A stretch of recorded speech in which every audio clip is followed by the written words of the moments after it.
শিরিক করো তাহলে তোমার জন্য জান্নাত হারাম হবে, তাই না? আল্লাহ পবিত্র কোরআনে বলেছেন, আল্লাহ রসুল সাল্লাল্লাহু আলাইহি সাল্লামেও হাদিসের মাধ্যমে বলেছেন, কোনো ব্যক্তি যদি শিরিক করে মারা যায় তাহলে তার জন্য জান্নাত হারাম।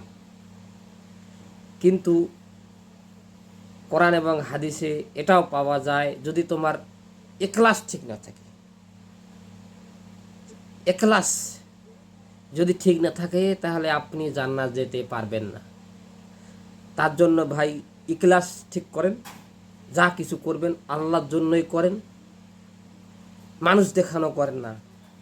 আপনার ইখলাসটাকে ঠিক করেন।